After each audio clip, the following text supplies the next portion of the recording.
예수님의 분부라는 제목으로 은혜의 말씀 나누길 원합니다. 한번 따라해 보시겠습니까? 예수님의 분부. 사람이 일생을 살다가 맨 끝날 때 천국 가기 전에 마지막 남기는 말을 우리는 유언이라고 합니다. 그때는 평상시에 하고 싶었던 말을 정말 함축해서 한 가지, 두 가지 마지막 유언을 남기곤 합니다. 오늘 이 말씀은 우리 예수님께서 이 땅에 오셔서 3년 반의 공생의 삶을 사시고 장사한 지 사흘 만에 부활하셨습니다. 그리고 약 40일 동안 게바, 즉 베드로와 수많은 제자들에게 본인의 모습을 나타내시고 마지막으로 승천하시면서 예수님을 믿는 백성들에게 남기신 메시지입니다. 이 메시지의 처음은 이렇게 시작이 됩니다. 우리 오늘 본문 말씀 28장 18절 말씀을 같이 한번 화면을 보시면서 읽으면 좋겠습니다. 시작. 예수께서 나와 말씀하여 이르시되 하늘과 땅의 모든 권세를 내게 주셨으니. 아멘. 이 말씀은 이렇게 해석할 수가 있습니다. 하늘과 땅의 모든 권세를 가지신 분, 우리 하나님이십니다. 그분이 그 권세를 만약 제가 예수님이라면 나에게 주셨으니 내가 너희들에게 이 마지막 분부, 당부를 하기 원한다는 것입니다. 마지막 너희들에게 대위임, 대명령을 하기 원한다. 그런데 아직은 성령이 임하지 않으셨기 때문에 본인이 이 말씀을 명령하시지만 이렇게 또 다른 해석할 수가 있습니다. 예수님이 하늘과 땅의 모든 권세를 가지시고 이제 내가 아버지께로, 하나님께로 가는 것이 유익이라 내가 가면 너희들에게 보혜사 성령님을 보내주신다고 약속하셨습니다. 오늘 예수 믿고 구원받아 천국 가는 것을 확신하시는 분들은 아멘 해볼까요? 그럼 우리 안에 성령님이 내주하고 계시는 거예요. 살아 계시는 것입니다. 그럼 하늘과 땅의 모든 권세를 가지신 예수님의 영, 성령님이 저와 여러분들에게 이 자리에 함께 하시는 줄 믿습니다. 그분과 함께 너희들에게 내가 이것을 분부한다, 이것을 하기 원한다 라고 세 가지 지침을 주십니다. 헬라어나 영어 성경이나 동일하게 동사 세 가지가 나옵니다. 오늘 그 세 가지 명령을 받아 액션 플랜, 그 말씀대로 행할 때에 하나님이 주시는 은혜와 축복이 가득한 우리 순복음 금정교회 성도님들 되시기를 주의 이름으로 축원드립니다. 첫 번째는 우리 주님이 말씀하십니다. 가라 말씀하십니다. 한번 같이 해보실까요? 가라. 우리 본문 말씀 28장 19절 말씀을 같이 한번 읽어보도록 하겠습니다. 시작. 그러므로 너희는 가서 모든 민족을 제자로 삼아 성령의 이름으로 침례를 베풀고. 오늘 말씀을 보니까 그러므로, 이제 이 말, 이 접속사의 뜻은 내가 너희들에게 모든 권세를 다 줬으니 그러므로 너가 할 일이 있다. 그것은 첫 번째로 가서, 가라라는 것입니다. 목사님, 어디로 가면 됩니까? 가만히 생각해 보면 믿음의 사람은 신앙의 길을 떠나가게 되어 있습니다. 예를 들면 아브라함에게 창세기 12장에 하나님 이렇게 말씀하십니다. 너는 본토 친척 아비집을 떠나라는 것입니다. 어디로 떠나라는 것입니까? 익숙한 곳을 벗어나 하나님이 명령한 곳으로 가라라는 것입니다. 우리가 사람이 한 곳에 익숙해지면 거기 머물러지고 싶습니다. 편하거든요. 사람이 쓰면 앉고 싶고, 앉으면 그 다음 뭐죠? 눕고 싶고, 누우면 자고 싶어. 사람은 편하면 그곳에서 그냥 편하게 있고 싶어요. 주님 말씀하십니다. 가라! 이 말은 편하게 살지 말라라는 것입니다. 하나님의 아들 예수 그리스도와 함께 영광 받기 원하시면 아멘 해볼까요? 그럼 고난도 함께 받아야 된다는 것입니다. 익숙한 곳에 머물지 말고 주님이 시키시는 일 하러 떠나라는 것입니다. 저 여러분들이 떠나고 가고 가다 보면 어디까지 갈까요? 저는 저 여러분들이 천국까지 가게 될 줄 믿습니다. 중요한 것은 나만, 여러분만 천국 가면 안 됩니다. 사랑하는 아내, 남편, 우리 자녀들, 우리 이웃들, 주변에 있는 분들과 함께 떠나서 함께 천국에 들어가야 될 줄 믿습니다. 기왕이면 네 삶의 터전에서, 삶의 자리에서 복음을 전하러 가라라는 것입니다. 가만히 있지 말고 될 수 있으면 사랑의 자리로 떠나라는 것입니다.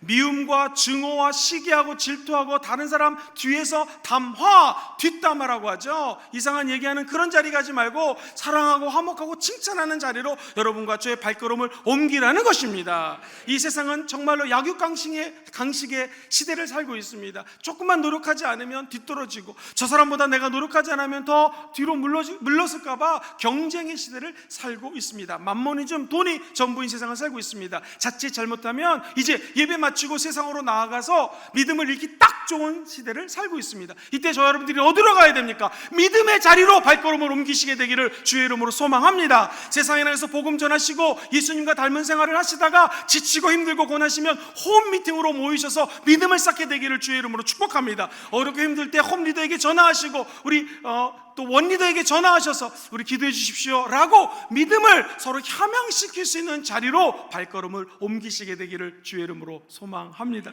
자칫 잘못하면 우리의 발걸음이 세상으로 나락으로 떨어질 수가 있습니다. 어디로 가야 됩니까? 소망의 자리로 우리의 발걸음을 옮기라는 것입니다. 이 세상을 살다 보면 특별히 믿지 않는 사람들, 멀쩡하고 것 같지만 눈물 흘리는 사람들이 참 많이 있습니다. 어디로 가야 될까요? 그들의 눈물을 닦아주는 곳으로 발걸음을 옮기시게 되기를 주의 이름으로 축원합니다. 그러려면 정확한 하나님으로부터 음성을 들어야 됩니다. 우스갯말로 남자분들은 평생 세 여성분의 말씀을 잘 들어야 된다는 말이 있습니다. 첫 번째는요, 어머니 말씀을 잘 들어야 되고요, 두 번째는 아내의 말씀을 잘 들어야 되고요, 세 번째는 내비게이션에서 인도해주는 여자분의 말씀을 잘 들어야 됩니다.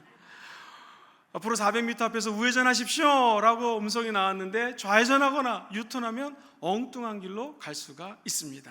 우리도 삶의 여정을 떠날 때 하나님의 음성을 잘 들어야 됩니다.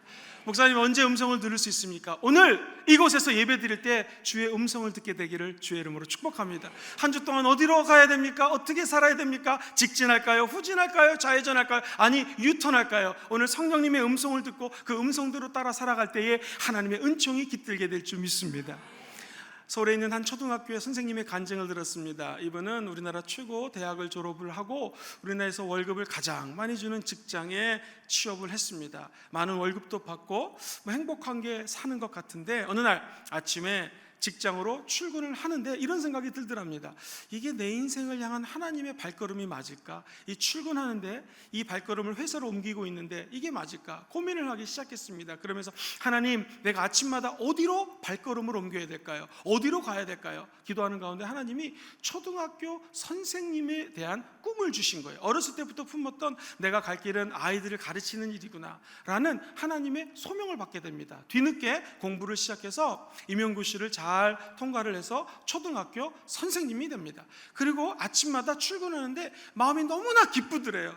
월급으로 따지면 그때보다는 훨씬 적은 금액을 받지만 내 사명이 초등학교 학생들을 가르치는 사명이라는 확신이 들자 아침마다 출근하는 게 너무나 기쁘고 학교에 들어가면 쓰레기가 있으면 자기도 모르게 죽게 되고 이 학교가 내 학교다, 이 반이 내 반이다, 우리 아이들이 내 자식이다 라는 생각이 들더랍니다. 어렸을 때부터 똑딱똑딱 탁구 치는 게 너무나 좋으셨대요. 그래서 교장 선생님께 건의를 하여서 그 학교에서 제일 큰 교실을 좀 배정받아서 반은 우리 반 아이들을 가르치고 반은 탁구대를 2개 놓고 아이들에게 탁구를 가르치기 시작합니다. 소문이 나니까 4학년, 5학년, 6학년 전교에서 탁구 배우고 싶은 아이들이 몰려듭니다. 그 아이들과 늘 방과 후에 2시간, 3시간 탁구를 가르칩니다. 그리고 그 아이들 중에서 희망하는 아이들을 데리고 서울에 있는 전 초등학교 아이들이 모여서 탁구 대회를 하는데 거기에 출전을 했습니다. 첫 번째 출전해서 예선 탈락했습니다. 두 번째 해에 출전했는데 2등을 했습니다. 할렐루야! 이 아마추어 아이들인데 그러면서 그 아이들이 탁구를 치면서 기뻐하고 즐거워했던 것을 제가 옆에서 지켜본 적이 있었습니다. 사랑하는 성도님들, 오늘 성령의 음성을 들으시고 저와 여러분들의 발걸음을 성령님이 인도하는 곳으로 옮기시게 되기를 주의 이름으로 소망합니다. 어떻게 신앙의 길을 가야 될까요? 좀 하나의 팁을, 아이디어를 주시겠습니까? 라고 한다면 이런 말씀을 드리고 싶습니다. 방향이 속도보다 중요합니다. 어떤 방향으로 가야 되는가, 이것이 빨리 가는 것보다 중요하다는 것이죠. 예를 들어 보겠습니다. 제가 서울에서 부산 우리 순복음 금종교회를 오는데 차를 운전해서 옵니다. 이게 웬일입니까? 부산에 도착했더니 서울에서부터 2시간 반 만에 도착한 거예요.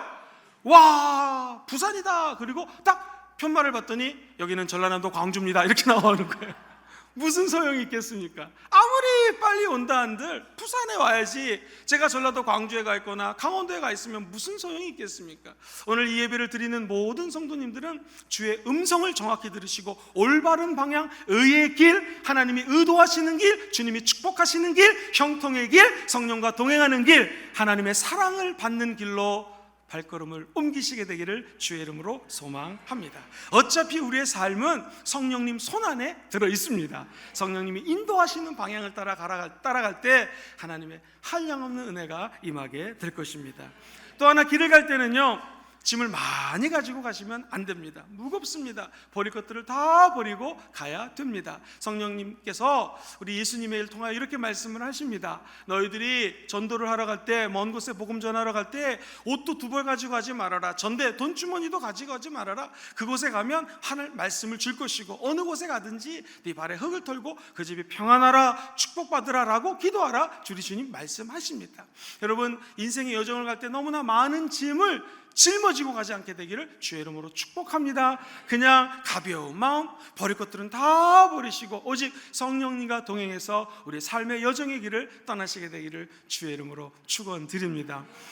감리교회 한 목사님, 감독님까지 지내시고 아주 존경받는 목사님 계세요. 제가 그분 딸과 함께 이렇게 식사를 하면서 교제를 하는데 이런 얘기를 하시더라고요. 우리 아버지는 부흥사로 유명하셨던 목사님이시기 때문에 전국에 또 전 세계에 부흥사로서 성회를 인도하러 다니셨대요. 그러면 목사님은 이 성경 말씀 그대로 양복을 꼭 한 벌만 입고 가시는 거예요.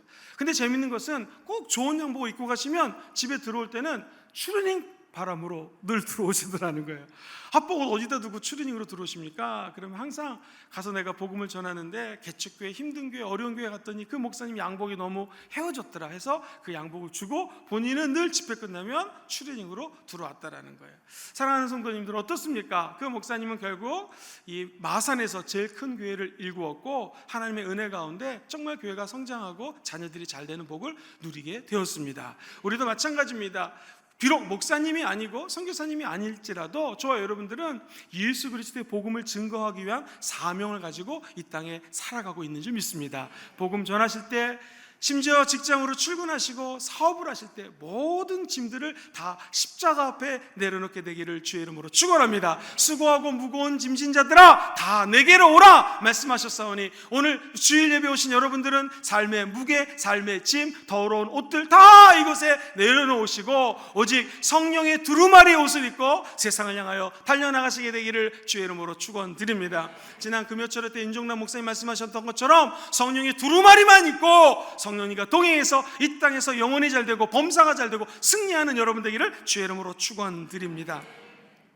자, 이제 우리 예수님께서 내가 너희들에게 마지막으로 분부할 것이 있다. 첫 번째, 가라 말씀하십니다. 이제 두 번째, 제자 삼으라. 한번 따라해 보실까요? 제자 삼으라.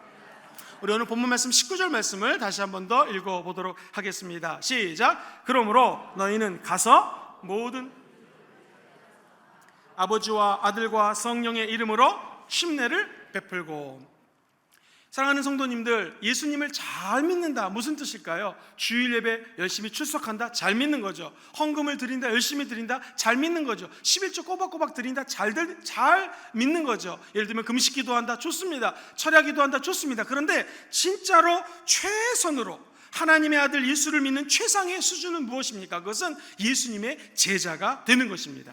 다시 말해서 내가 먼저 예수 그리스도의 제자가 되고 오늘 말씀처럼 다른 사람들을 제자로 삼는 것, 이게 최상위의 크리스찬이라는 것입니다. 집사님이 되고 권사님이 되고 장로님이 되고 안수집사님이 되고 목사님이 되어서 직분을 받아 사역하는 것 중요하죠. 그러나 정말 중요한 것은 무엇입니까? 저 여러분들이 가서 제자가 되어 제자 삼는 일이 최고로 중요하다는 것입니다. 결국 우리 예수님의 마지막 분부를 요약하면 가서 제자 삼으라는 거예요. 그러면 내가 너희와 평생을 함께 한다는 것입니다. 제자의 사명은 무엇입니까? 제자의 사명은 사람을 낚는 것입니다. 마태복음 4장 19절에는 이런 말씀이 나옵니다. 제자들에게 말씀하십니다. 같이 한번 읽어보겠습니다. 시작. 말씀하시되 나를 따라오라. 내가 너희를 사람을 낚는 어부가 되게 하리라 하시니. 우리 예수님이 저와 여러분들에게 요구하는 것은 무엇이겠습니까? 사람을 낚는 어부가 되라는 것입니다.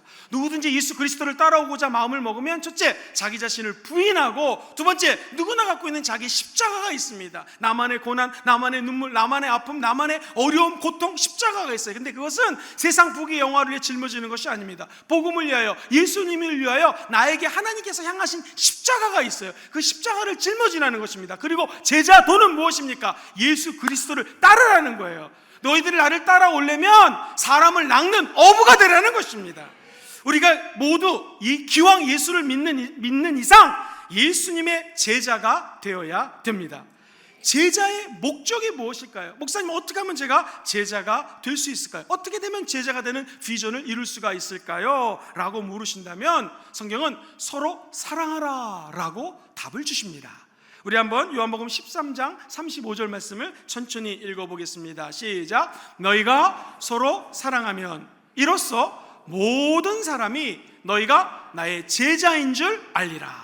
많은 사람들이, 저 여러분들이 제자임을 알게 되기를 주의 이름으로 축원합니다. 어떻게 하면 우리가 제자인 걸 알 수 있을까요? 성경은 서로 사랑하면, 시작, 서로 사랑하면 사람들이 저와 여러분들을 보고 저 사람이 예수님의 제자구나 라고 안다라는 것입니다. 제자는 서로 사랑하는 사람입니다. 단순히 성경을 많이 아는 사람이 제자가 아닙니다. 사랑하는 사람이 제자입니다. 기도를 많이 하는 것 중요하죠. 그러나 진짜 제자는 사랑하는 사람이 제자라는 것입니다. 우리가 사회생활을 하다 보면 유독 나를 힘들게 하는 사람이 있습니다. 직장에서 비즈니스맨이 되어서 바이어들을 만나고 직장생활을 하고 또 사람들과 교제를 하다 보면 정말 싫은 사람이 있을 수 있습니다. 누가 제자입니까? 그 싫은 사람을 사랑할 수 있는 사람이 제자라는 것입니다. 우리 직원들 가운데 마음에 안 드는 사람이 있을 수 있겠죠. 어떻게 진짜 사장님입니까? 그 직원을 미워하는 것이 아니라 사랑하고 품을 때 그분이 진짜 제자요, 진짜 크리스찬 사장님이라는 것입니다. 직장생활할 때 유독 나를 힘들게 하는 상사가 있어요. 그렇게 나를 어렵게 하는 고참이 있을 수 있습니다. 누가 제자입니까? 그 고참까지도 사랑할 수 있는 사람이 제자라는 것입니다. 목회를 하다 보면 힘들게 하는 성도가 있을 수 있겠죠. 그러나 그 성도까지 품을 수 있다면 그 사람이 진짜 목회자라는 것이죠. 남편과 아내는 30년 틀리게 살았기 때문에 완전히 틀립니다. 다릅니다. 그 남편을, 그 사랑을 사랑하려고 애쓰다 보면 사람들이 이 사람이 진짜 제자구나 라고 인식을 해준다라는 것입니다. 사람이 사랑이 있으면 그 사람이 제자가 된다라는 것이죠. 비난하지 말고 사랑해 주시고 비판하지 마시고 기도해 주시게 되기를 주의 이름으로 축원드립니다. 그러면 그 사람이 치료함을 받게 되어 있습니다. 예수 그리스도가 우리를 치료해 주시기 이 땅에 오셨습니다. 마귀의 미를 멸하기 위해서 오셨습니다. 할렐루야. 그 예수님이 오신 목적이 무엇입니까? 바로 십자가의 사랑을 증거하기 위해서 오셨다라는 것이죠. 결국 병마도 목사님을 무시해서 떠나는 것이 아닙니다. 예수의 사랑 때문에 그 미움이 떠나가는 것이고 십자가에 흘리신 그 보혈의 사랑과 축복 때문에 어두움이 떠나가게 되는 것입니다. 예수 그리스도의 사랑을 본받아 끝까지 우리 주님을 사랑하는 여러분 되기를 주의 이름으로 축원드립니다. 요한이라고 하는 제자를 생각해 보십시오. 그는 우레의 아들, 천둥의 아들이에요. 성격이 얼마나 급한지 모릅니다. 그러나 그렇게 급하고 다혈질이었던 그도 나중에 100세를 넘어서까지 삽니다. 그리고 사랑의 사도로 이름을 바꾸게 됩니다. 그가 섬에 갇혀서 100세 넘어서까지 쓴 글이 바로 요한계시록 아니겠습니까? 이 요한이 사랑에 대해서 저 여러분들에게 두 가지 재미있는 사랑을 알려줍니다. 첫째는 수직적인 사랑이고요, 두 번째는 수평적인 사랑입니다.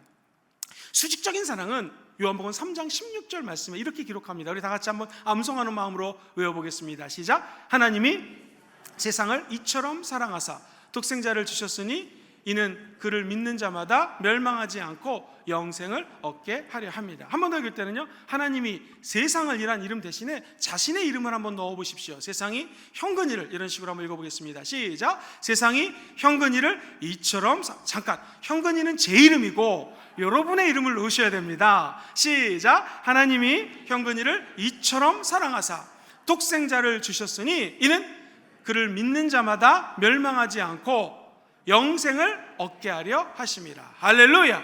하나님이 저와 여러분들을 이처럼 사랑하사 누구를 주셨다고요? 예수 그리스도 독생성자 그분을 주셨다라는 것이죠. 이것이 바로 수직적인 사랑입니다. 그 하나님의 사랑을 오늘 이 아침에 받아 누리시게 되기를 주의 이름으로 축원드립니다. 그런데 이 수직적인 사랑만 있는 것이 아닙니다. 재밌게도 요한일서 똑같이 3장 16절이에요. 사랑의 사도 요한이 수평적인 사랑에 대해서 이렇게 이야기를 합니다. 같이 한번 읽어보겠습니다. 시작. 그가 우리를 위하여 목숨을 버리셨으니. 자, 질문 드리겠습니다. 누가 우리를 위하여 목숨을 버리셨습니까? 예수님이. 계속 읽습니다. 시작. 우리가 이로써 사랑을 알고 우리도 형제들을 위하여 목숨을 버리는 것이 마땅하니라. 할렐루야. 수평적 사랑은 무엇입니까? 예수님이 저와 여러분을 위해서 십자가에서 처절하게 보혈을 흘려주셨다는 것입니다. 오늘 이 아침에 예배 드리실 때 여러분, 그 십자가에서 흘리시는 예수 그리스도의 보혈이 보이십니까? 가시 면류관에서 뚝뚝 떨어지는 내 생각으로 지은 죄, 너무나 많은 생각으로 탐하고 욕심을 내고 남을 미했던 그 저주의 죄들을 위하여 뚝뚝 흘리시는 예수 그리스도의 보혈이 보이십니까? 내 손으로 지은 죄들을 위하여 저 십자가에서 흘리신 그 선혈, 그 보혈의 착한 피, 선한 피가 여러분 혹시 보이십니까? 가서는 안 될 곳으로 달려갔던 내 발을 주님이 용서하기 위해서 흘리신 그 발에서 뚝뚝 떨어지는 예수님의 보혈이 보이십니까? 그것을 저 여러분들에게 주셨다라는 것입니다. 이게 왜입니까? 왜 은혜입니까? 이것을 우리는 수직적 사랑이라고 말씀을 드렸습니다. 이 수직적 사랑이 이제 수평적으로 마땅히 그 사랑을 알았다면 다른 형제를 위하여 목숨을 버릴 정도로 사랑해야 된다라는 것입니다. 성경은 이렇게 이야기를 합니다. 우리도 형제들을 위하여 목숨을 버리는 것이 마땅하다라는 것이죠. 비록 우리가 이 땅에 살면서 사랑하는 형제자매들을 위해서 죽기까지 사랑하는 것은 좀 어려울 것 같습니다. 그럼에도 불구하고 우리 주님이 저 여러분들에게 가서 제자 삼으라, 이 말은 사랑하려고 애쓰라는 것입니다. 서로 사랑하기 위해서 노력하라는 것입니다. 사랑하기 위해서 사랑받는 것이죠. 랍비들이 이야기하는 사랑은 무엇입니까? 끊임없이 공부하는 것이랍니다. 환자를 돌보는 것이 사랑이다. 다른 사람들을 대접하는 것 사랑입니다. 기도해 주는 것 사랑입니다. 말씀을 가르치는 것 사랑입니다. 다른 사람을 위해서 최선의 것을 생각해 주는 것 사랑입니다. 여러분, 비난하시고 불평하시고 비판하지 마시고 끊임없는 사랑의 말을 하시게 되기를 주의 이름으로 축원드립니다. 가서 제자 삼으라, 이 말은 가서 사랑하라는 말입니다. 우리가 말을 잘하고 복음을 기가 막히게 전하라는 말, 이것이 아니라 가서 사랑하다 보면 저 잃어버린 영혼들이, 사랑에 굶주린 영혼들이 여러분들의 그 사랑을 보고 예수 믿는 기적이 임하게 될 줄 믿습니다. 제가 교구를 담당하면서 너무나 우리 원 리더들 칭찬하고 사랑하고 싶습니다. 화요일은 구서 시장 앞에서 전도를 하는데요, 어쩜 이렇게 여성 리더들이 군인처럼 움직이는지요. 기도 착착착착 하고 준비 착착착착 하고 판 쫙 깔고 뭐 준비하는데 5분도 안 걸립니다. 그리고 지나가는 사람들에게 예수 믿으세요, 커피 한잔 하고 가세요, 쌍화차 있어요, 율무차 있어요, 막 이러면서 전도를 하는데 옆에서 제가 그거 보면서 큰 은혜를 받았습니다. 어떤 한 여성분이 오셔가지고 저희들이 전도하는 모습을 보더니 이렇게 얘기를 합니다. 막 물어보더니 이번 주 주일에 갈게요. 그리고 가시더라고요. 전 너무나 은혜 받았습니다. 할렐루야. 전도 오늘 처음 나왔는데 교구장으로 이렇게 또 하나님께서 사람을 낫게 하는 것보다 할렐루야. 그랬더니 옆에 있던 원리더님이 그러시더라고요. 목사님, 저분의 인사는 이번 주 주일날 봐요, 이번 주 주일날 봐요, 어제나 오늘이나 영원토록 저 말을 하고 가십니다. 그런데 교회 안 와요 그러는 거예요. 제가 그 얘기를 들으면서 그래도 저렇게 얘기하는 모습이 참 예쁘다, 아름답다, 그런 생각이 들었습니다. 사랑하는 성도님들, 주님을 사랑하십니까? 그러면 가서 제자 삼으시게 되기를 주의 이름으로 축원합니다. 비록 전도 나가지 못한다 할지라도 삶의 자리에서 사랑하고 예수님이 증거하다 보면 좋은 일이 일어나게 될 것입니다. 이제 마지막 세 번째 동사를 말씀드리겠습니다. 첫 번째, 너희들은 가라. 두 번째, 가서 제자 삼으라 말씀하셨습니다. 세 번째, 침례를 베풀라. 한번 같이 해보실까요? 침례를 베풀라. 우리 19절 말씀 다 같이 한번 읽겠습니다. 시작. 그러므로 너희는 가서 모든 아버지와 아들과 성령의 이름으로 침례를 베풀라. 여기 성경에 보면 침례를 베풀라는 거예요. 특별히 성부와 성자와 성령 삼위일체 하나님의 이름으로 침례를 베풀라. 성경에는 침례가 세 가지가 나옵니다. 첫 번째는요, 물침례입니다. 두 번째는 불침례, 그리고 세 번째는 성령 침례가 있습니다. 물침례는요, 하나님과 주의 종과 성도들 앞에서 내가 예수 믿고 구원받아 천국감을 선포하는 거예요. 예수의 제자로서 사는 것을 공표하는 것입니다. 그래서 물속에 퐁당 빠지죠. 그것은 무엇을 의미합니까? 예수님과 내가 함께 죽었습니다, 다시 우리 물속에서 나오게 되죠. 뭘 의미합니까? 예수님과 함께 부활했습니다 라는 뜻입니다. 혹시 우리 성도님들 가운데 아직 물침례 받지 않는 분이 있으면 꼭 받기 받게 되기를 주의 이름으로 소망합니다. 영어로는 baptism이라는 단어를 쓰는데 헬라어는 baptizo, 무슨 뜻입니까? 내가 예수 그리스도의 십자가에 동참한다라는 거예요. 그분의 죽음이 내 죽음이요, 그분의 부활이 내 부활이라는 것이죠. 그렇다면 성령 침례는 무엇입니까? 마찬가지입니다. 내가 성령 안으로 들어가서 나는 온데간데 없고 오직 성령님이 살아 역사하시는 것을 성령 침례라고 합니다. 특별히 우리 하나님의 성의 순복음 교단에서는 성령 침례를 받을 때 표적으로서 방언이 터진다라는 것이죠. 아직 방언을 받지 않은 분이 있다면 오늘 예배드리다가 기도하는 시간에 성령의 방언, 성령의 침례를 받게 되기를 주의 이름으로 소망합니다. 그 방언을 말하면 하나님과 더욱더 깊은 교제를 할 수 있어요. 사도 바울이 고린도전서 14장에 보면 방언과 예언의 은사를 논하며 이렇게 얘기합니다. 방언은 사람에게 하는 것이 아닙니다. 방언은 귀신도 못 알아듣습니다. 심지어 천사도 못 알아듣습니다. 오직 방언은 하나님과 비밀로 영으로 대화하는 것이 방언입니다. 그래서 혹시 방언 받으신 분들은 뭐 옛날에 받은 거 늘 하는 방언 이렇게 생각하지 마시고 하나님과 교제하는데 그 방언을 유용하게 사용하시게 되기를 주의 이름으로 축복합니다.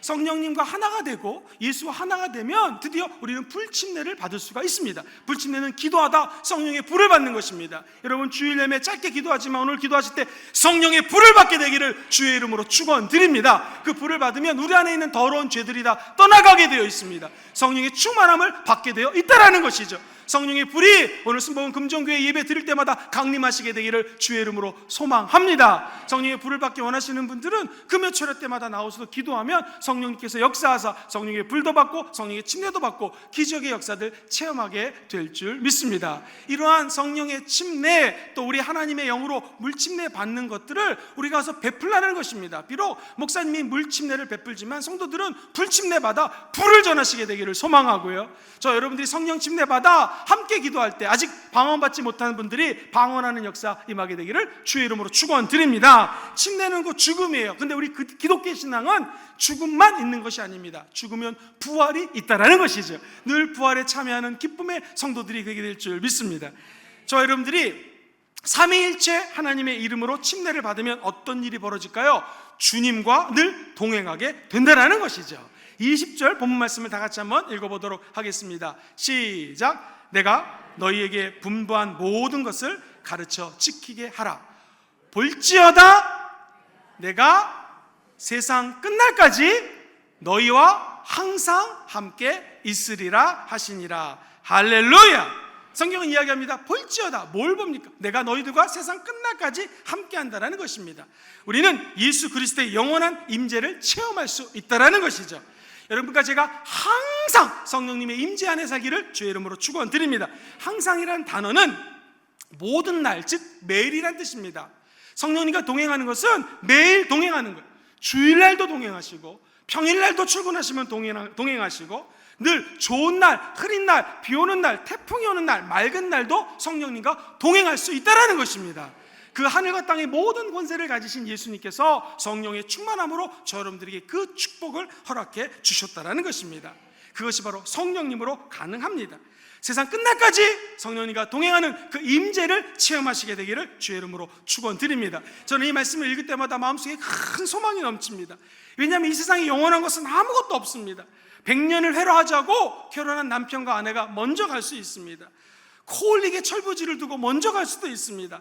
행복한 환경, 그거 영원하지 않습니다. 내 은행 통장에 10억, 100억, 1억, 그거 영원하지 않습니다. 부귀 영화 영원하지 않습니다. 지금 내가 자족하고 만족하고 흐뭇해하는 거 영원하지 않습니다. 내가 운전하는 이 귀한 자동차, 그것도 영원하지 않습니다. 제가 이민교회 목사님과 한 번은 이야기를 하는데 이런 말씀을 하시더라고요. 본인이 딸이 시집 가는데 그 이민교회 목사님이 그렇게 눈물이 나더랍니다. 결혼식장에서 울지 못하는데 집에 와서 엄청 울었대. 목사님 왜 이렇게 눈물이 나시던가요? 했더니 지금도 그 말씀이 제 마음속에 남아있어요. 내가 조국 대한민국도 버리고 이 이민교회 와서 이렇게 어렵게 목회를 했는데 사랑하는 딸까지 나를 버리고 가는 것 같아서 너무나 슬프다라는 거예요. 그 얘기를 옆에 있는 권사님이 함께 들었는데 이렇게 말씀하시더라고요. 목사님, 그래도 딸 시집 보내는 게 요즘에 좋아요. 아들 장가 보내면 더 눈물이 납디다 그러더라고요. 왜 그렇습니까? 요즘 아들들은 장가 가면 끝입니다 이렇게 얘기를 하더라고요. 여러분, 우리가 자녀 키우지 않습니까? 이 자녀 영원한 것 같지만 언젠가 다 떠나가게 돼 있죠.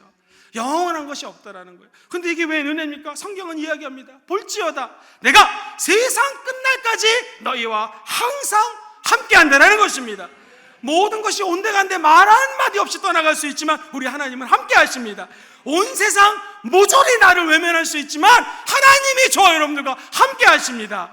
철석같이 믿었던 사람들이 내 곁에서 떠나갈 수 있지만 보혜사 성령님 함께 하십니다. 내가 그렇게 인정받고 열심히 일했던 회사에서 어느 날 갑자기 쫓겨날 수 있겠지만 우리 하나님은 함께 하십니다. 내가 죽는 순간에도 우리 예수님은 떠나지 아니하고 볼지어다 세상 끝날까지 너와 함께 할 것이다. 기독교의 축복은 무엇입니까? 죽고 난 다음에도 우리 성령님이 함께하는 은혜 임하게 될 줄 믿습니다. 어차피 우리가 살고 있는 세상은 폭풍도 있고 환난도 있고 이별도 있고 눈물도 있고 아픔도 있고 쓰라림도 있습니다. 그러나 죽음이 있다 할지라도 기억하십시오. 볼지어다 너희들이 성령 충만하면 세상 끝날까지 내가 함께할 것이다. 그 음성 들고 늘 승리하시게 되기를 주의 이름으로 축원드립니다. 우리 인간이 무엇입니까? 구명조끼 하나 걸치고 자신만만하게 바다에 풍덩 들어가가지고 배를 타는 것이 우리 인간입니다. 여러분, 우리 인간이 무엇입니까? 생명줄이라는 밧줄 하나 의지해서 자신감 가지고 암벽 등반하는 것이 우리 인간입니다. 그런데 오늘 이 아침에 하늘과 땅의 모든 권세를 가지신 예수님께서 저와 여러분과 함께 한다니 얼마나 감사합니까? 아니, 세상 끝날까지 동행해 주시는 그 하나님의 은혜와 은총을 늘 누리시고 기억하시게 되기를 주의 이름으로 축원드립니다. 말씀을 맺겠습니다. 하나님의 아들 예수님이 하늘과 땅의 모든 권세를 가진 줄 믿습니다. 그분이 성령님을 통하여 우리에게 분부하십니다. 너희들은 첫째 가라 라는 것입니다. 어디로 가야 됩니까? 성령의 음성을 듣고 가시게 되기를 주의 이름으로 축원합니다. 가볍게 떠나십시오. 익숙한 곳을 떠나셔 가십시오. 두 번째, 가서 무엇을 합니까? 무엇이 목적입니까? 제자 삼으시게 되기를 주의 이름으로 축원합니다. 목사님, 어떻게 제자 삼습니까? 사랑하시면 제자 삼을 수 있습니다. 제자 삼으면 무엇을 해야 됩니까? 침례 받으셔야 됩니다. 불침례 받으십시오. 성령 침례 받으십시오. 그러면 우리 하나님이 저 여러분들과 영원히 함께하여 주실 줄 믿습니다. 그 은총이 한 주간 여러분 삶에 늘 함께 하시기를 주의 이름으로 축원드립니다.